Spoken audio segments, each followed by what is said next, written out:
تو میرے عزیز، ایک اور بات جو اللہ کو منانے کے لیے ہمیں ہمارے پیارے رسول صلی اللہ تعالی علیہ وسلم نے بتلائی کہ جب انسان بہت زیادہ عاجزی کرتا ہے نا، بہت زیادہ عاجزی، تو پھر بھی اللہ مان جاتا ہے۔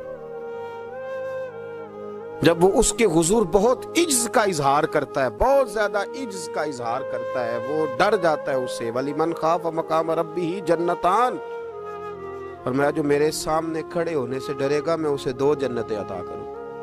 حضرت بابا فرید الدین مسعود گنج شکر بابا صاحب رحمت اللہ علیہ فرماتے ہیں کہ ایک نیک نوجوان تھا، دن کو روزہ رکھتا، رات کو نماز پڑھتا، پر اللہ سے ڈرتا پھر بھی بہت ہی زیادہ تھا، بڑا ہی ڈرتا تھا۔ موت کا وقت آیا تو ماں ہی تھی بس اس کی، تو ماں سے کہنے لگا اماں میری ماں ہے، میرے ساتھ 3 وعدے تو کر۔ اس نے کہا پتر تو بتا، آخری ہج کی لے رہا ہے اور اس غریبنی ماں سے تو وعدہ لے رہا ہے، بتا کیا وعدہ ہے؟ عرض کرنے لگا اماں جب میں مر جاؤں نا تو میرے گلے میں رسی ڈال کے تو مجھے گھمانا گھر کے صحن میں، اور لوگوں کو کہنا جو رب کی نافرمانی کرے اس کا یہی حال ہوتا ہے۔ یہ اعلان کرنا جو اللہ کے نافرمان ہوں ان کا یہی اشر کیا جانا چاہیے۔ اور اماں پھر دوسرا وعدہ کر،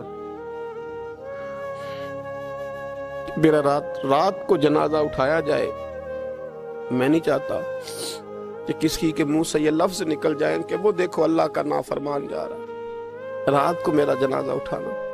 اور اماں تیسرا میرے ساتھ وعدہ کر کہ لوگ مجھے دفن کر کے آ جائیں گے تو میری قبر پہ چلی جائے گی، عمل میرے پاس کوئی نہیں، پر مجھے لگتا ہے ماں کے قدموں کی برکت سے عرش کا مالک بھی رحم فرمائے گا۔ اماں تو وعدہ کر کہ میرے ساتھ وعدہ کر۔ بابا صاحب رحمت اللہ علیہ فرمانے لگے کہ ماں، بوڑھی ماں نے وعدہ کر لیا، کہا بیٹے ٹھیک ہے، اگر تیری یہی ضد ہے تو میں تیار ہوں۔ پھر اس نے کلمہ شہادت پڑھا، اس نوجوان کی روح پرواز کر گئی۔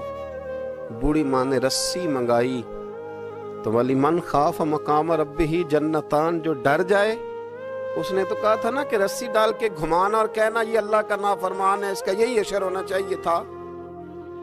لیکن جب ماں گلے میں رسی ڈالنے لگی تو گھر کے ہر کونے سے آواز آنے لگی، خبردار یہ رب کا دوست ہے، اللہ کے دوستوں کے ساتھ اس طرح کا معاملہ نہ کیا جائے، اسے چھوڑ دیا جائے۔ اور کہا تمہیں کچھ بھی اور کرنے کی ضرورت